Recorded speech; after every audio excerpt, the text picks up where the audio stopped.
florescer, tá bom? Parabéns aí pela iniciativa, pelo trabalho, pelo esforço, e também vou adicionar que, como tu disse que a ideia de bater um papo, o I3E justamente permite a gente se conectar a muitas pessoas. Eu conheci muitas pessoas através do I3E, alguma delas já até dá para dizer que tem um relacionamento, porque a gente acabou de ficar tantos anos conversando que a gente até tem um laço.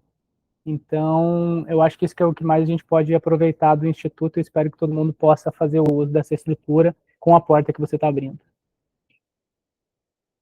Perfeito, obrigada, Jonas. Só mais um informe, pessoal. Do meio para o final, né, da nossa atividade, eu vou enviar aqui um link, um formulário de presença. Então, preencham, principalmente vocês aí que estão sobre as novas diretrizes curriculares de ensino, precisam de horas de extensão, essa atividade vai ser cadastrada na Proeste UFBA, para que vocês recebam essas horas, tá certo? Então, fiquem atentos ao chat também. Jonas, se você quiser começar, pode compartilhar seu slide, tá certo? Vamos lá, então, pessoal. Eu trouxe os slides, claro, a gente sempre usa isso como uma espécie de diretriz, né, no qual a gente se apoia. Então, espero que isso não seja enfadonho, tá? Mas que sirva justamente para a gente poder conduzir a nossa conversa, né? Pouca coisa, eu imagino aí que uns 10 a 15 minutos eu passo a ideia geral e a gente possa já ir para um bate-papo menos baseado na nossa no que a gente está vendo na tela. Eu estou só com o laptop aqui, eu costumo usar duas telas, então eu não sei se vocês estão conseguindo me ver aí. Já está no formato apresentação? Tá sim, tá aparecendo. Então tá bem, pessoal. Se você puder clicar ali naquele slidezinho para aparecer em tela cheia, aí na barra inferior Tem uma direita. barra que tem uma inferior direita. No íconezinho de apresentação. Mostrar modo de exibição de apresentação. Tá diferente do que eu conhecia, hein? É isso mesmo. Não, eu falo não no Meet, no slide mesmo. O ícone imediatamente anterior ao menos ali da barra de aumentar a visualização. Que constrangedor, você sabe que eu vou te dizer que eu sempre vi o pessoal passando por isso, e eu falava, nossa, como que o pessoal não consegue operar um computador, e agora eu estou me vendo aqui com um monte de ferramentas que eu desconheço. Tá, Não tem deixa eu ver aqui. problema. Pode ser Apresentação de aí a apresentação de slides. slides do começo. Tá, isso daí vai aparecer tela cheia para vocês, tá? Em tela cheia? Isso. Acho que está carregando. Não apareceu ainda aqui. Vamos aguardar um pouquinho que eu estou conectado no Wi-Fi aqui da usina, e eu estou conectado como visitante, então às vezes ele precisa pensar um pouco.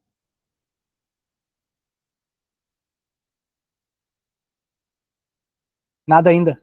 Não, para você apareceu em tela cheia? Para mim tá tela cheia normal. Eu vou ver se é alguma coisa do compartilhamento do Meet aqui. Tá. Vamos ver. Espelho infinito. Vou dispensar isso aqui.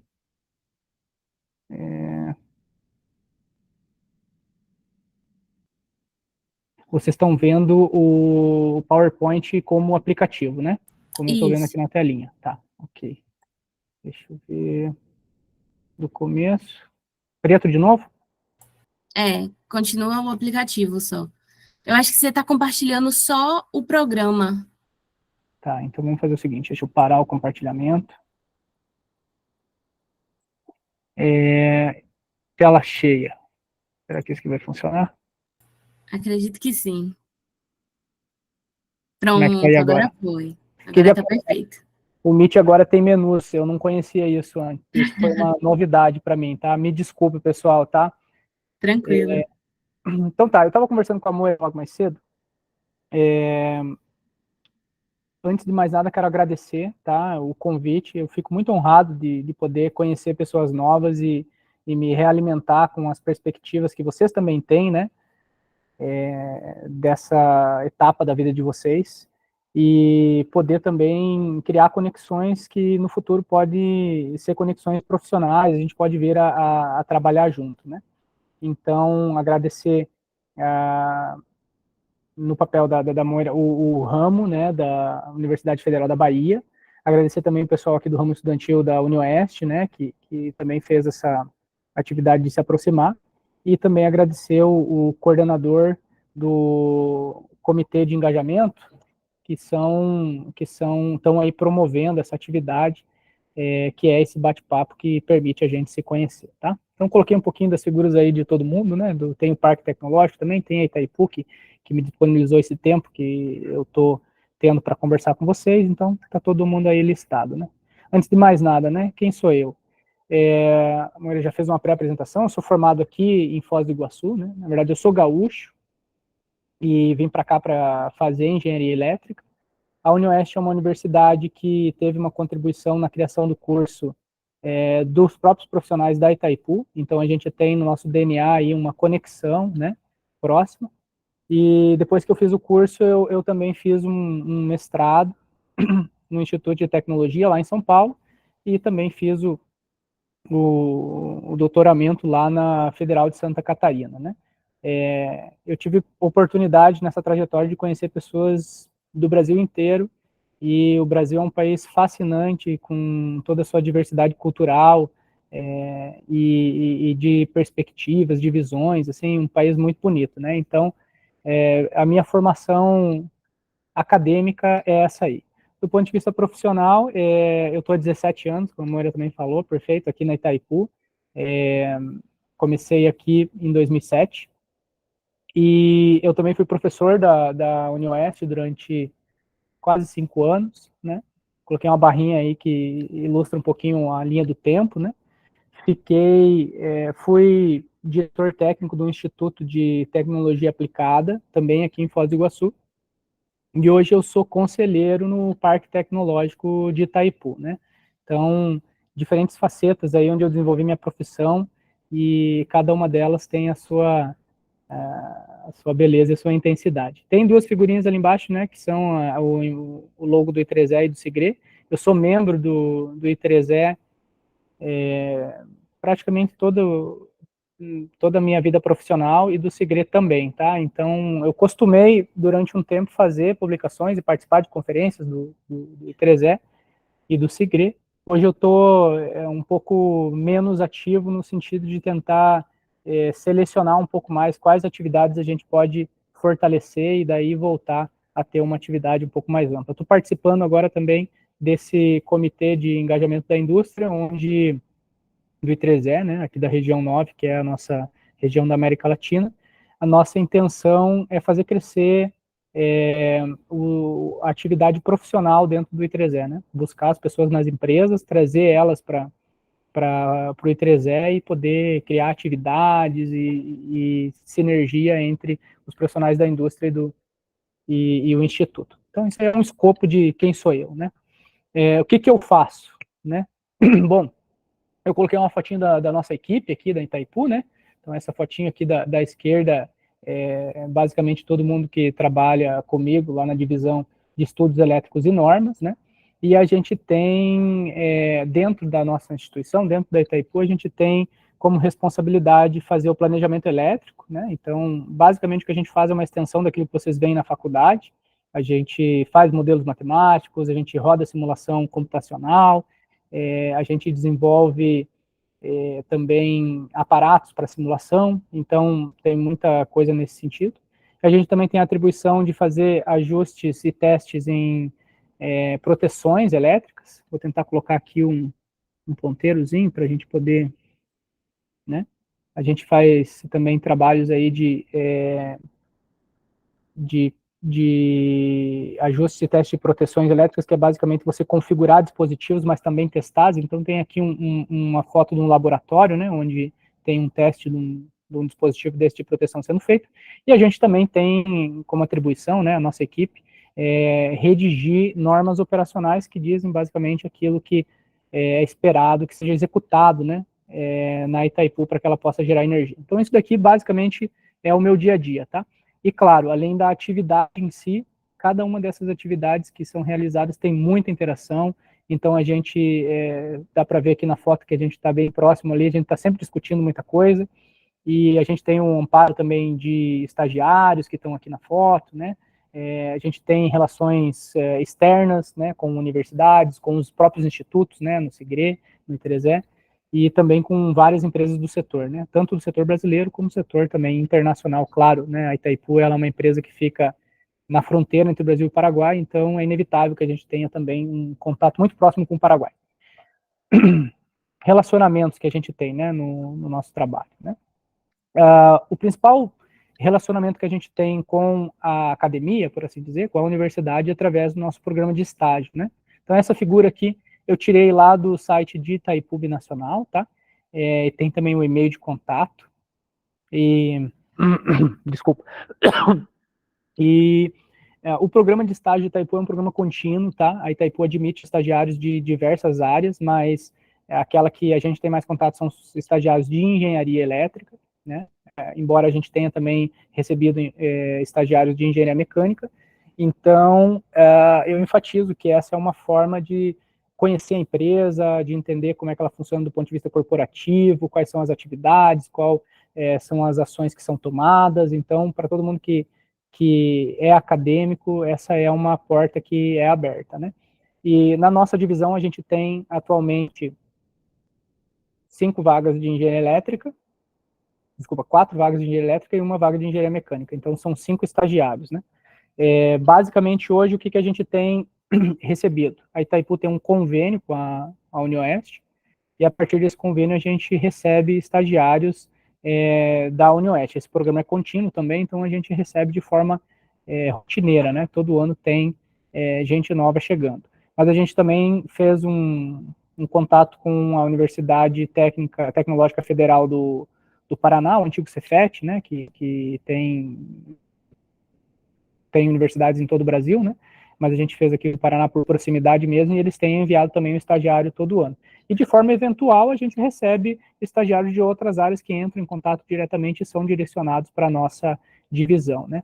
A gente também já recebeu estagiários de fora do Brasil, né? Também da Duke University nos Estados Unidos, teve gente que veio fazer estágio de férias na Europa, então tem, vamos dizer assim, o nosso contato com a academia principal é através desse programa, que é o programa de estágio da Itaipu Nacional.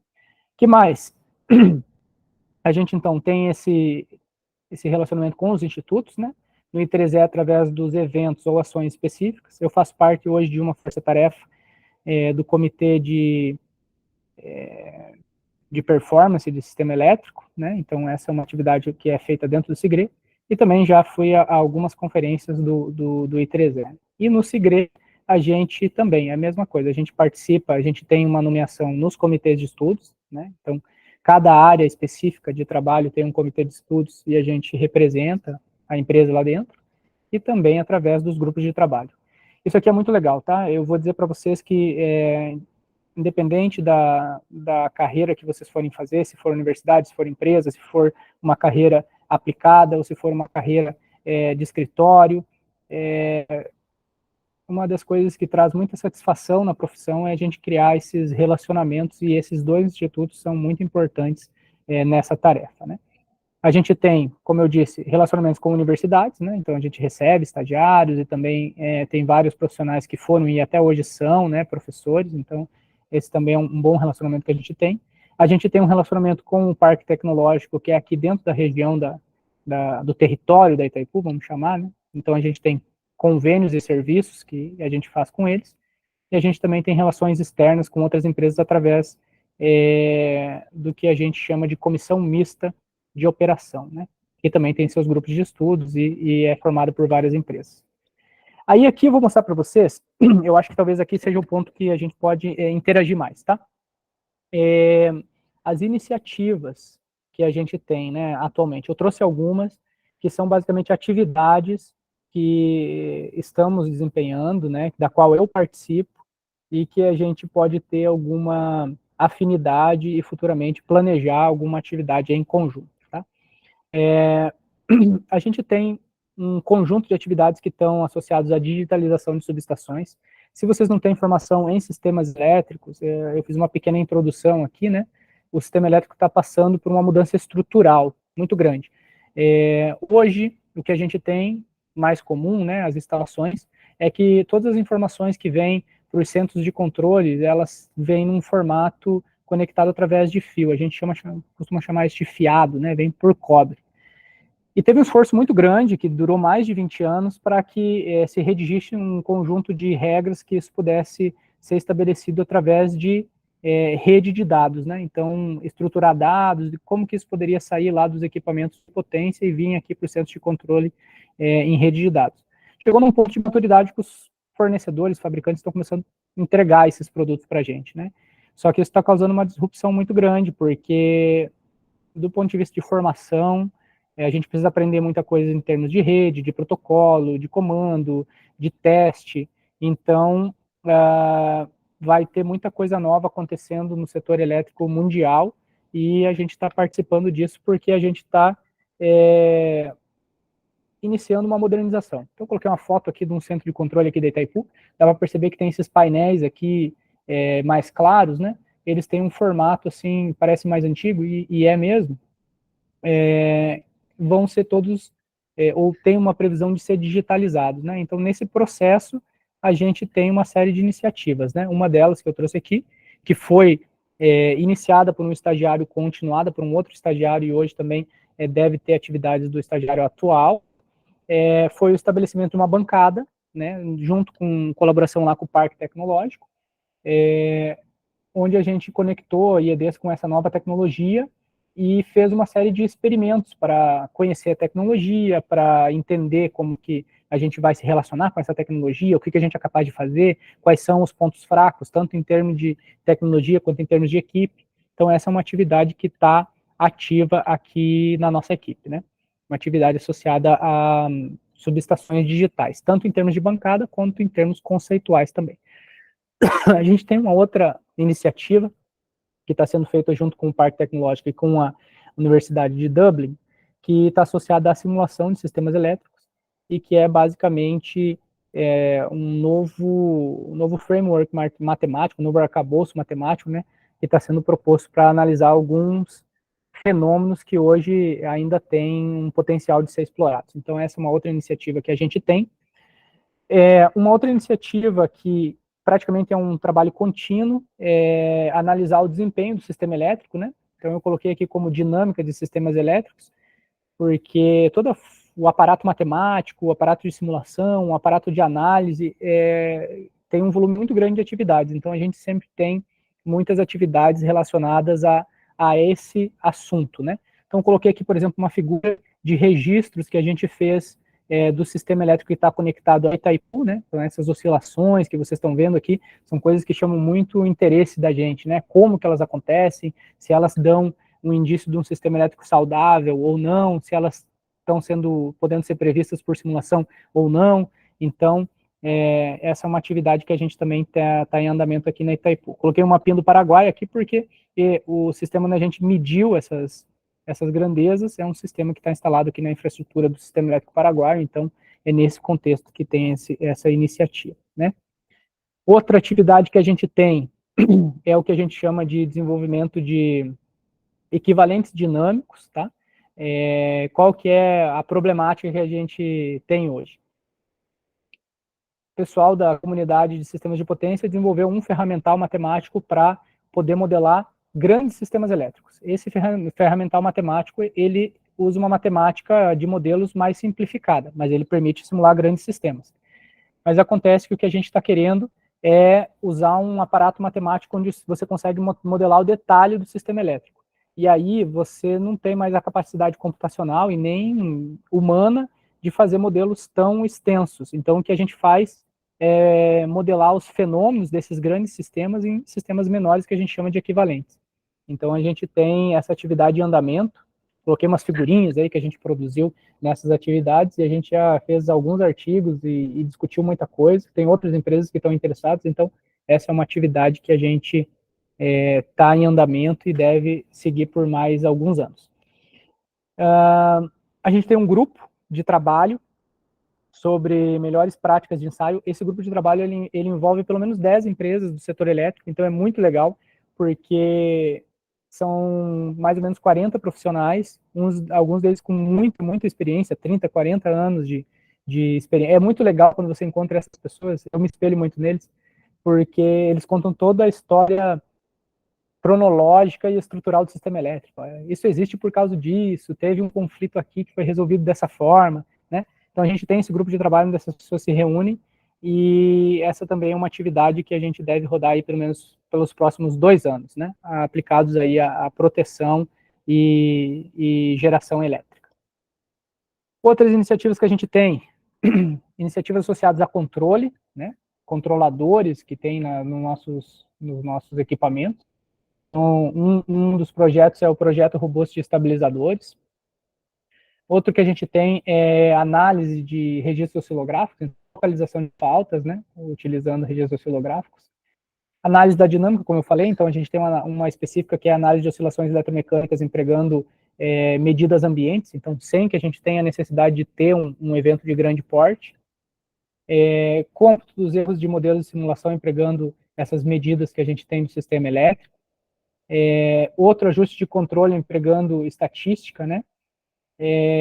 Novas técnicas de medição de frequência elétrica, mas eu listei todas essas iniciativas mais para dar uma ideia para vocês de que a gente tem várias atividades que podem ser atividades com sinergia com os profissionais que estão no setor elétrico, é mais como uma chamada, né? Dizer, olha, a gente tem isso andando, e se alguém tiver interesse pode me contatar para a gente talvez futuramente fazer uma atividade em conjunto. Bom, o bate-papo acho que é esse aí, tá? Vou fechar aqui meu Teams, alguém está querendo conversar comigo.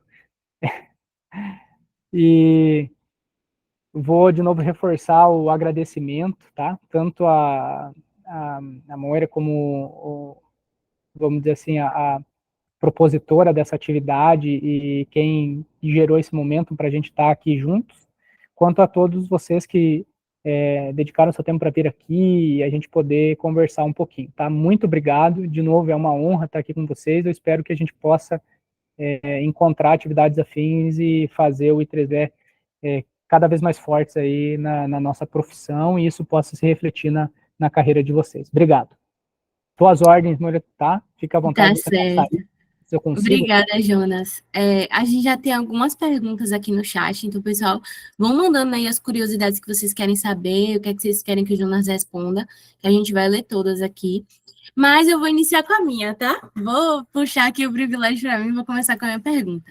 Eu vi você mostrando vários softwares, vários tipos de estudo diferentes, e uma coisa que eu percebi bastante, né? Eu comecei a estagiar na área de pesquisa e desenvolvimento, e a gente faz diversos estudos também, e alguns softwares a gente não chega a utilizar na universidade. Então, tipo, a gente tem na universidade o pacote CPEL, a gente usa o ATP ali para estudo de transitórios, mas eu nunca tinha visto, por exemplo, o Aspen One-Liner, para estudo de proteção. Enfim, eu queria saber, no seu ponto de vista e no seu trabalho, né, que você faz hoje em dia, quais são os softwares que você acha que é indispensável para um estudante hoje de graduação, engenharia elétrica ou mecânica, ou enfim, qualquer outra engenharia que vocês consigam embarcar aí na tarefa de vocês do dia a dia, saber para chegar no mercado preparado para fazer esse tipo de estudo? Legal, Mora, sua pergunta é cirúrgica, eu acho. Eu acho que ela vai ajudar todo mundo que está procurando emprego aqui na conversa. Então, vamos lá. O que eu tenho visto no setor elétrico brasileiro, especialmente depois dos eventos que a gente experimentou no ano passado, tá?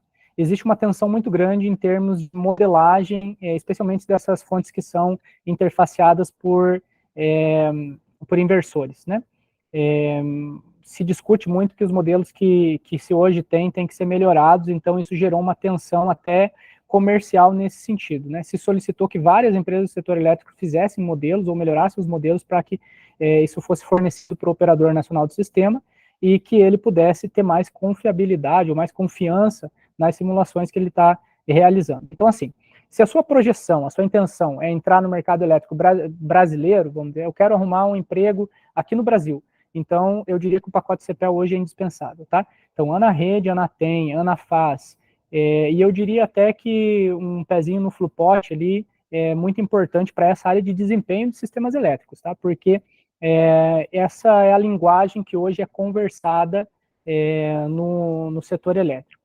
Entretanto, o que eu gostaria de adicionar? Se a intenção de vocês é ir para um mercado externo, fora do Brasil, você tem outros softwares que você pode adicionar nessa lista, né? O PSSE é um software que eu tenho, eu não estou fazendo aqui quero deixar bem claro, tá?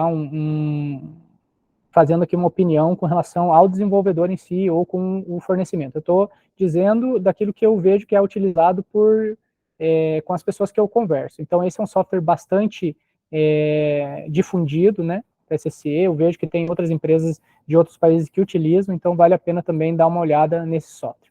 Em termos de proteção, como tu comentou, o Aspen Online, né? Ele é um software que tem uma boa fatia de mercado, eu diria, principalmente na América do Norte. Então, se a projeção de vocês é trabalhar com proteção nos Estados Unidos, vale a pena dar uma olhada lá num vídeo do YouTube para ver como é que o Aspen funciona, às vezes até baixar, rodar ali uma versão estudantil, né?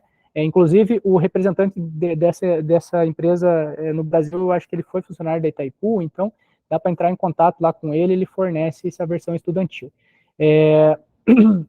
Mas eu diria que antes do software em si, uma coisa que você tem que ter em mente é o fundamento, né? O importantíssimo, assim, ter um pouco esse brilho no olho de rodar simulação, de fazer modelagem e tentar entender o que o resultado da simulação ela significa. Então, a formação ali em termos de análise de sistemas de potência, de análise de faltas, né? Análise dinâmica de sistemas elétricos, isso é fundamental, independente do software que você vai utilizar. Então, essa é a minha visão, tá? Basicamente, é como eu enxergo.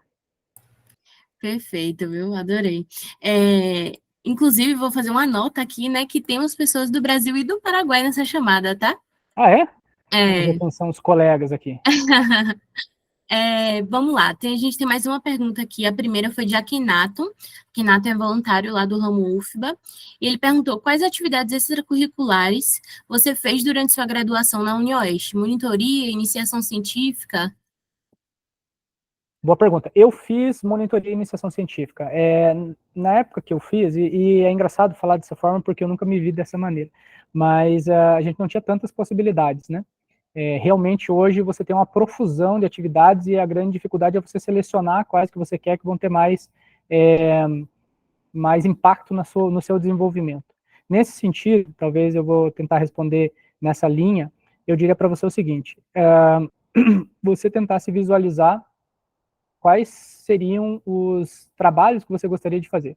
Eu gostaria de trabalhar na empresa X, e eu sei que existem essa e essa pessoa que trabalham lá. Tentar conversar com essa pessoa e tentar entender que habilidades que ela tem que são interessantes, se aproximar. E aí, dessa aproximação, você vai poder selecionar para ver o que tem sentido você procurar durante a graduação ou não, tá?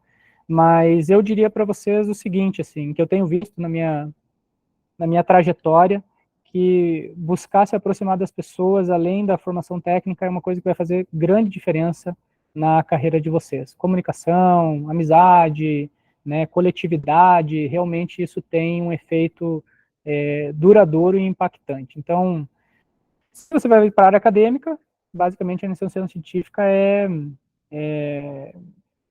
eu diria que é uma prerrogativa, né? Você não tem como fugir dela, né? Se você vai para profissional, talvez seja o caso de você desenvolver outras habilidades. No entanto, eu diria que a iniciação científica, ela tem uma contribuição intensa, profunda, na formação conceitual dos profissionais. Então, a gente, quando recebe profissionais que fizeram parte de um programa de iniciação científica, a escrita é melhor, a parte conceitual é melhor, então isso é perceptível, né? Então é uma atividade válida, sim, tá? Qualquer coisa você me manda aí uma mensagem no inbox e a gente tenta expandir um pouco mais essa conversa. Show. Em seguida, a gente teve a pergunta de Lívio, né?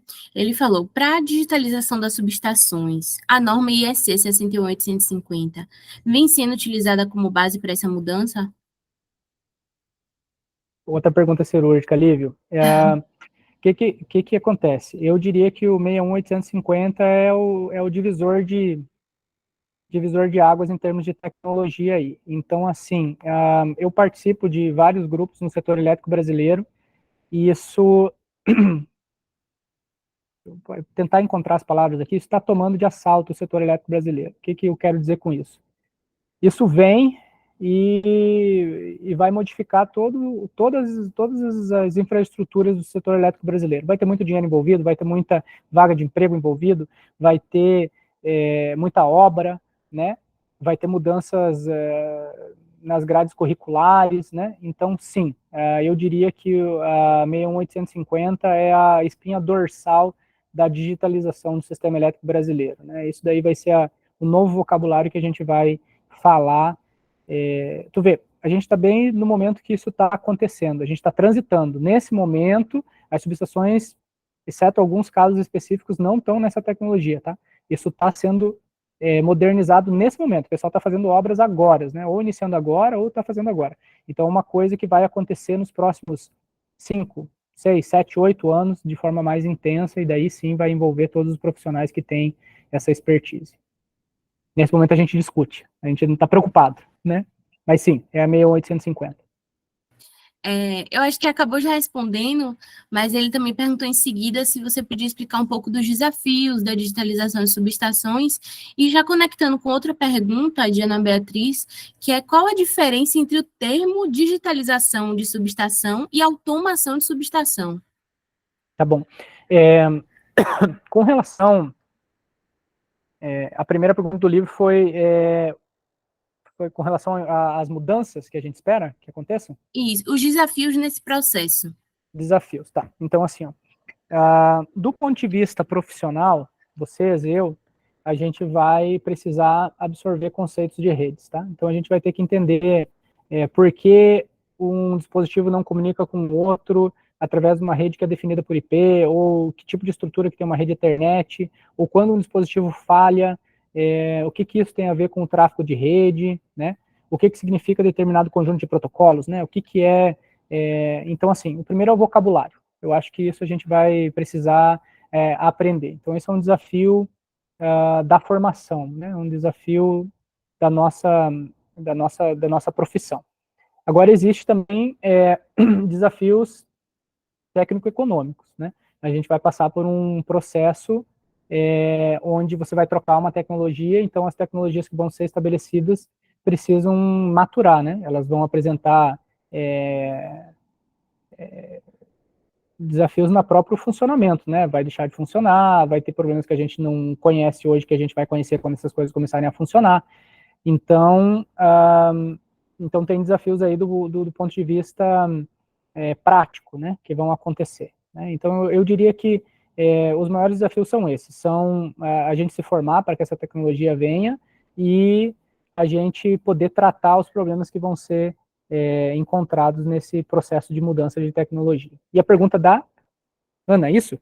Isso, Ana Beatriz. Qual a diferença dos termos, né? Automação e digitalização. Tá, Isso. Ana, o que eu vejo acontecendo?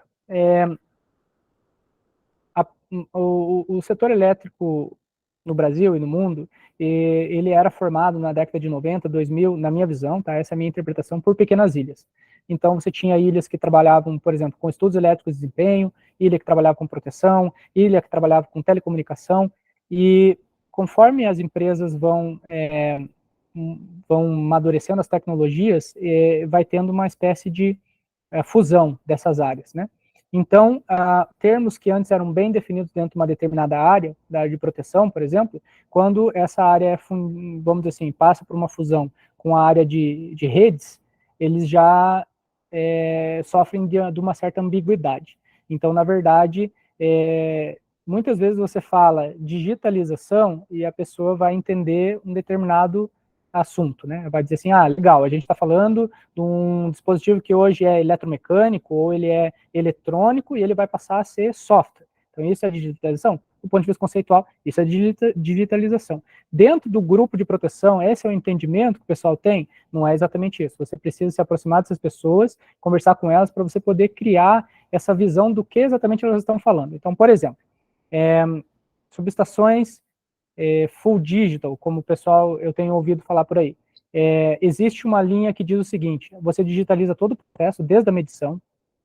Tem outras pessoas que dizem, não, você digitaliza os processos depois da medição. A medição ainda é analógica, né, mas você digitaliza o resto dos processos. Então, isso vai depender de que nicho você está se comunicando, né?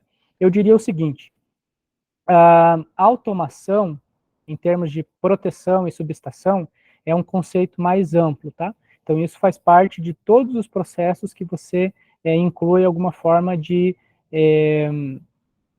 substituição do que seria um processo onde o ser humano tem que intervir por um processo que ele não precisa intervir ou vai intervir com menos frequência, tá?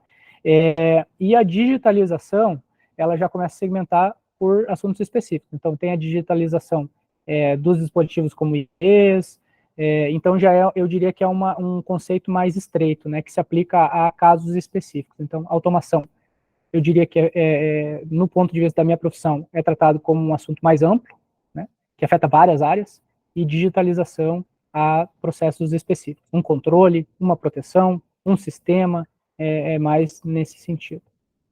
Seguimos, vamos lá, Mara. Perfeito. Temos mais uma pergunta aqui dela, Hanna Rodrigues. E ela está perguntando como você enxerga a relação entre a pesquisa acadêmica e a aplicação prática no setor elétrico. Como que eu enxergo?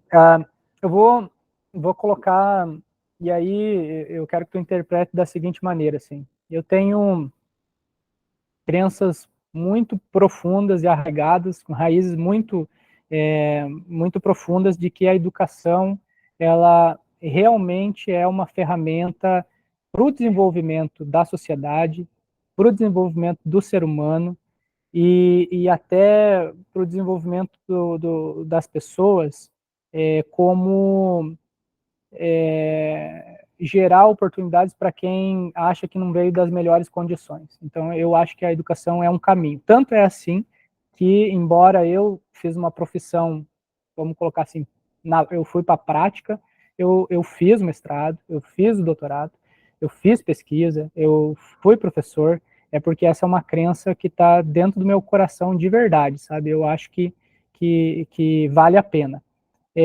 Então, muito das minhas atividades ao longo da minha vida foram no sentido de tentar aproximar essas duas coisas, o mundo prático e o mundo conceitual. Essa não é uma atividade muito simples, tá? Porque justamente os interesses, eles não são sempre comuns, né? Muitas vezes você tem, na prática, você envolve questões, percepções humanas, interesses estratégicos. Então, assim, eu diria o seguinte: essas duas coisas estão interligadas em um nível, porque elas têm um objeto comum, que é o ser humano, tá? Então, o ser humano é quem gera conhecimento e tudo mais, e também é quem aplica as coisas na prática. Mas depende muito do nicho que você for atuar, tá? Se você for trabalhar numa área de estudos elétricos como nós, é inevitável, tá? Você vai ter contato porque o teu dia a dia, faz parte você fazer pesquisa também, tá? Agora, se você for para uma área que é uma área talvez mais comercial ou de gestão, aí você precisa trazer esses conceitos para aplicar na sua realidade, né? Isso não é automático, é isso que eu quero dizer. Então, eu acho importantíssimo investir. Se eu pudesse, se eu servisse de exemplo para alguém, eu diria que vale a pena investir na educação, mas sendo maduro, sendo adulto, sem tentar impor isso na prática. Tentar sempre entender o contexto no qual você está inserido e quais são os interesses das pessoas que você trabalha junto. Tá? Show. A gente tem mais uma pergunta, ela já foi parcialmente respondida, né? O Felipe Chaves está falando aqui, como faz para conseguir um estágio de Itaipu? Eu vou deixar o link que Jonas passou na apresentação aqui no chat, mas ele ainda complementou a pergunta com, vocês aceitam estudantes de elétrica de todas as áreas? Eletrônica, controle, eletrotécnica? Sem dúvida. Eu acho que a Itaipu é uma empresa muito ampla e rica nas suas atividades, tem espaço para diversas formações de engenharia elétrica, né? Então, sem dúvida, eu acredito que a grande parte das especialidades da engenharia elétrica tem, sim, alguma área que pode atuar aqui dentro da Itaipu. Faça o convite, tá? Venha para cá, a gente vai poder se encontrar aí e debater como é que vai ser a sua atividade. Perfeito. O José Luiz Raposo também pediu para você falar um pouco sobre a abrangência do sistema elétrico de Itaipu, as linhas de transmissões, subestações, além da usina geradora, né? Tá legal. Hoje, o que é de propriedade da Itaipu, né? A gente tem hoje a barragem principal, né, os geradores, e a gente também tem uma subestação convencional no que a gente chama de margem direita, que é o que se conecta ao sistema elétrico paraguaio, tá? E a gente tem 4 linhas que se conectam com essa subestação, e também e a gente também toma conta, vamos dizer assim, das linhas que conectam, são linhas curtas que conectam ao sistema elétrico brasileiro, tá? Então, assim, a gente tem equipamentos de transmissão também, né? Vamos colocar nesse formato, e a gente faz a manutenção e a operação desses equipamentos, tá? Mas eu diria que do ponto de vista estrutural, você pode enxergar a Itaipu, né, como uma hidrelétrica, né? Uma hidrelétrica com uma pequena infraestrutura conectada. Mas isso em termos de, vou colocar assim, em termos de propriedade, né? Porque em termos de relacionamento, a gente acaba se relacionando com várias empresas, né? E a gente tem tido relações muito ativas, né? Então a gente toma as decisões em conjunto, tenta auxiliar, dar suporte e apoio em todas as áreas das empresas que se conectam à nossa empresa. Então, se a gente não tem esse equipamento, a gente não se limita a tomar conta só daquilo que está dentro do nosso território. A gente costuma ajudar naquilo que for possível e que é permitido as demais infraestruturas que se conectam a Itaipu. Perfeito. A gente tem mais 2 perguntas, mas antes disso, vou lembrar o pessoal que o link do formulário de certificado já está no chat, certo? E ele serve tanto para alunos da UFBA quanto fora da UFBA. Todo mundo vai receber certificado com horas de extensão, ok? Vamos lá. A próxima pergunta é do Pedro Marcelo, e ele falou: para o fornecimento de energia pelo Itaipu para o Paraguai, a geração já é feita em 50 Hz ou é utilizada a eletrônica de potência para manipular essa grandeza? Legal, bacana. Pedro, essa geração já é feita em 50 Hz. A Itaipu tem 10 geradores projetados para produzir tensão com frequência de 60 Hz, frequência elétrica, e 10 geradores projetados para produzir tensão com frequência de 50 Hz. Aí eu vou complementar a pergunta, Jonas. Eu sei, né, pelo menos eu acho que a gente Brasil, compra uma parte, né, do que é gerado para o Paraguai. E aí você pode falar um pouco sobre essa transformação da grandeza dessa parte que a gente compra? Claro que sim. Justamente essa é a extensão da pergunta anterior. Você também foi muito feliz em perguntar. Então, na época que a Itaipu foi projetada, o sistema elétrico paraguaio não tinha capacidade de consumir toda a energia produzida pelos 10 geradores com tensão de frequência de 50 Hz. Então, foi construído também a gente costuma chamar no jargão, um elo de corrente contínua, né? Que é basicamente uma linha de transmissão em corrente contínua. Só um minutinho. Me perdoe. De 830 quilômetros aproximadamente, né? Que conecta Foz do Iguaçu a São Paulo, né? A região metropolitana de São Paulo. E nos terminais tem 2 subestações conversoras de tensão de corrente alternada, né? Esse seria o termo técnico para corrente contínua. Então, aqui em Foz do Iguaçu, a gente retifica, transforma tensão alternada em contínua, transmite através dessas linhas para São Paulo e lá a gente inverte, né? Transforma a tensão contínua em tensão alternada de 60 Hz. Então, esse é o que a gente chama de elo de corrente contínua, que é de propriedade de Furnas, da Eletrobras, né? Atualmente.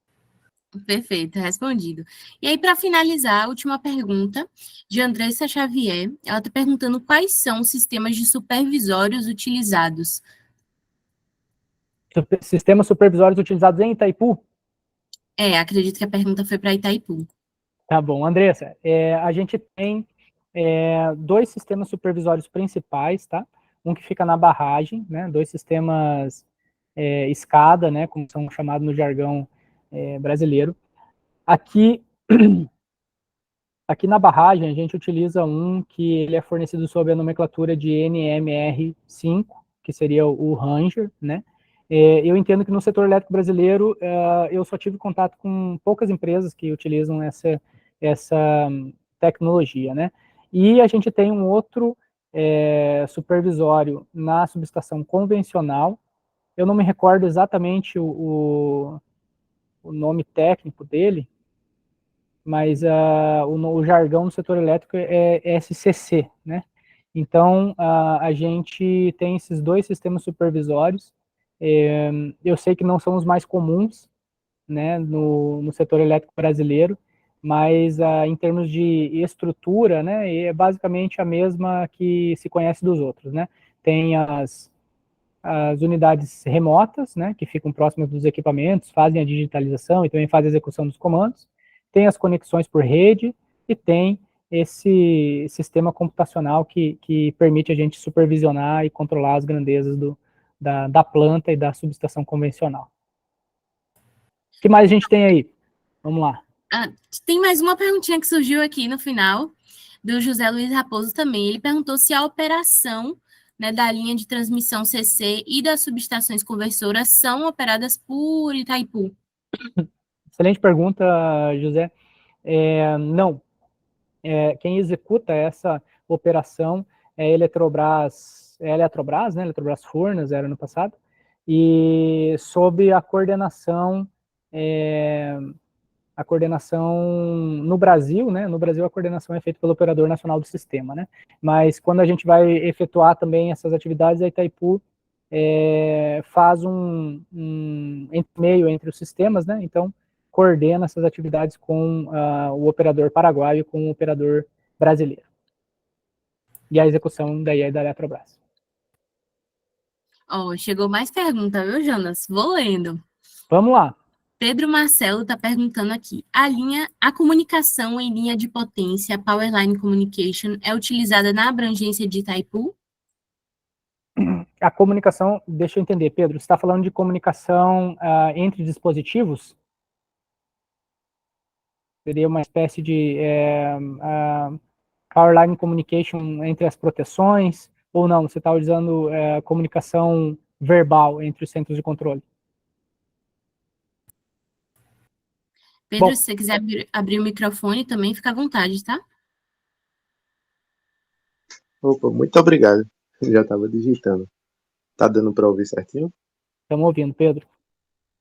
Certo. A comunicação em linha de potência que eu estava me referindo seria comunicação que é utilizada ainda em âmbito de pesquisa, mas seria transmitir sinais em alta frequência usando a própria linha de potência para transmitir mensagens, geralmente utilizada entre geração e subestação da transmissão. Certo. A gente tem, eu diria que a gente já usou mais no passado esse formato de tecnologia e que isso está sendo reduzido com o tempo. A gente está substituindo a maior parte desses sistemas por sistemas que já têm uma característica digitalizada. Então, fibra ótica tá indo mais nessa linha, né? Então, hoje a gente tem um número pequeno de tecnologias que fazem uso dessa técnica. Respondido, Pedro? Respondido, obrigado. Pronto. Gente, alguém tem mais alguma pergunta? Vocês podem levantar a mão, abrir o microfone. Se não, a gente fica por aqui. Eu vou só pedir para quem puder abrir a câmera. A Kenaton quer falar, pode falar. Enquanto a Kenaton vai tirando a dúvida dele, quem puder abrir a câmera para a gente tirar um print, eu agradeço, para a gente mandar para o repórter aí do I3E. Que legal, hein? Eu já aproveito, né, para te agradecer, Jonas, pela disponibilidade. A gente fica muito feliz em saber que tem profissionais comprometidos com o engajamento entre os estudantes, né, que somos ainda jovens e estamos planejando nossa carreira ainda. E é muito bom conhecer um profissional experiente que tem, né, a intenção de mostrar um pouco do trabalho que é feito na indústria. Tô vendo várias carinhas diferentes aí, o pessoal da UniOeste, da UFBA, nosso advisor também, professor Kleber, está aqui. Tudo bom, professor? Muito prazer. Eu quero também reforçar o agradecimento que eu fiz. Eu fico muito feliz de poder estar com vocês, de conhecer, de criar essa expectativa de no futuro a gente poder se encontrar. Vou também parabenizar, fazer um elogio, tu ter conseguido trazer tanta gente junto, 50 pessoas. Eu espero que vocês possam se encontrar nos eventos do I3E aí, né? Que os ramos estudantis se encontrem, vocês possam poder interagir, né? Às vezes tomar um coffee break juntos aí, se divertir e se desenvolver na carreira de vocês, tá? Tudo que tiver ao nosso alcance, eu deixo aqui aberto para todo mundo, tá bom? Foi um prazer com vocês. Pronto, vamos lá, pessoal.